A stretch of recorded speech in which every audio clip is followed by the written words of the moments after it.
Hello everyone, সবাই কেমন আছো? দিনটা ছিল সরস্বতী পুজোর দিন। আমি সকাল সকাল উঠে গেছিলাম আর স্নানও করে নিয়েছিলাম। তারপর আমরা রেডি হচ্ছিলাম। সরস্বতী পুজোর জন্য আমি একটা নতুন জামা দেখে রেখেছিলাম পরবো বলে, কিন্তু ওটা ভালো লাগলো না, সেই জন্য আমাকে পুরনো জামা পরতে হলো। হাজারটা জামা চেঞ্জ করার পর একটা জামাই পছন্দ হলো, সেটাই পরলাম। যাই হোক, তারপর আমি আমার এই থুবড়াতে মেখে নিয়েছিলাম একটু ক্রিম। না মাখলে তো আমাকে একবারেই নেওয়া যাবে না মুখটা। দিন দিন মানুষ সুন্দর হয় আর আমি দিন দিন বান্দরের মতন কালো হয়ে যাচ্ছি। তারপরে আমি পরেছিলাম লিপস্টিক, আর লিপস্টিক পরলে আমি একটু ঢং করবো, সেই জন্য আমি একটু ঢং করে নিলাম লিপস্টিকটা পরার পর। তারপরে আমি মাথাটা হাসড়ে নিয়েছিলাম, আর মাথাতে তো চুল নেই, যে কোটা আছে সেই কোটাকে হাসড়িয়ে নিয়েছিলাম। জামারি ম্যাচিং এ পরেছিলাম একটা পুতির কানের, আর পারফিউম নিয়েছিলাম। পারফিউমটা সরকারি ভেবেছিলাম, সেই জন্য যেমন খুশি পেরেছি উড়িয়ে দিয়েছি।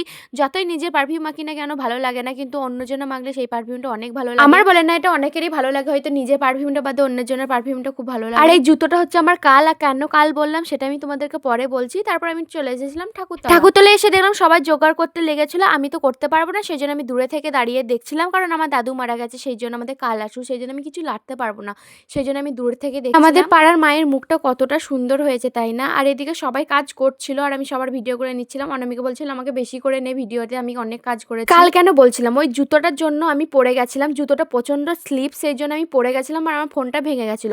এতটাও কষ্ট হতো না, কারণ আমি আগের দিনে আমি গ্লাসটা চেঞ্জ করলাম ফোনের, আর সেই দিনে আমার পড়ে গেছিল, সেই জন্য মনটা একটু খারাপ। আমি নিজে পড়ে গেলাম, আমার অতটা কষ্ট হতো না যতটা আমি ফোনটা পড়ে গেছে আমার কষ্টটা হয়েছে।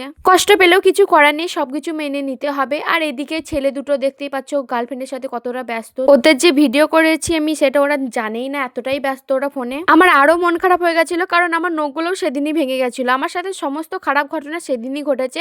যাই হোক, তারপর আমি আর মলি মিলে চলে গেছিলাম পালপাড়া ঠাকুরটা দেখতে। পুজো দেরি হচ্ছিল বলে আমরা গেছিলাম ঠাকুরটা দেখতে। পালপাড়া আর আমাদের মনসাপাড়া কিন্তু পাশাপাশি, সেই জন্য আমাদের ঠাকুরটাও এক কাছাকাছিতেই হয়। ধরতে গেলে একই পাড়া আমাদের। আর পালপাড়া পুজোতে একটু তাড়াতাড়ি হয়ে গেছিল, আর আমাদেরটা একটু দেরি হয়েছিল, ঠাকুরমশাই আমাদের পাড়া চলে এসেছিলাম। আর ঠাকুরমশাই আসতে দেরি হচ্ছিল বলে কাকারা আর ভাইরা সবাই মিলে ঘরটা ভরে নিয়েছিল। আর আজকে পুজোর দিনে সমস্ত ছেলেরা পাঞ্জাবি, মেয়েরা শাড়ি পরেছিল, সবাইকে দেখতে খুবই ভালো লাগছিল। আর আমাদের এই তন্ময় এইসবও পরবেই না, সবসময় তো জামা পরেই থাকবে, ওকে এত বলি তারপরে ও পরবে না, কারণ ও একটু আলাদা টাইপের ছেলে, ওর ওইসব ভালো লাগে না, সেই জন্য পরে না। এদিকে মনু স্নান করে এসেছিল, ও রেডি হয়নি, সেই জন্য আমাকে বলছে ভিডিওটা আমাকে নিস না, আমি রেডি হয়নি। তারপরে আমি ওকে ভিডিওর মধ্যে নিয়ে নিয়েছিলাম, কারণ আমি তো নাচ্ছর বান্দা মেয়ে। আর যাই হোক, তারপর ঠাকুরমশাই চলে এসেছিল, ঠাকুরমশাই পুজোতে বসে পড়েছিল। পুজো তো প্রায় হয়ে গেছিল, তারপর এদিকে যজ্ঞ হচ্ছিল। আর আহিকে দেখো কতটা মিষ্টি লাগছে শাড়ি পরে, একদম মা লক্ষ্মীর মতো লাগছে দেখতে। এদিকে মেয়েরা বাচ্চারা অঞ্জলি দিচ্ছিল ফার্স্টে, তারপর এদিকে মেয়েদের হয়ে যাওয়ার পর ছেলেরাও দিয়ে দিয়েছিল। আজকের মতন এখানেই, অন্য ভিডিওতে দেখা হচ্ছে, টাটা।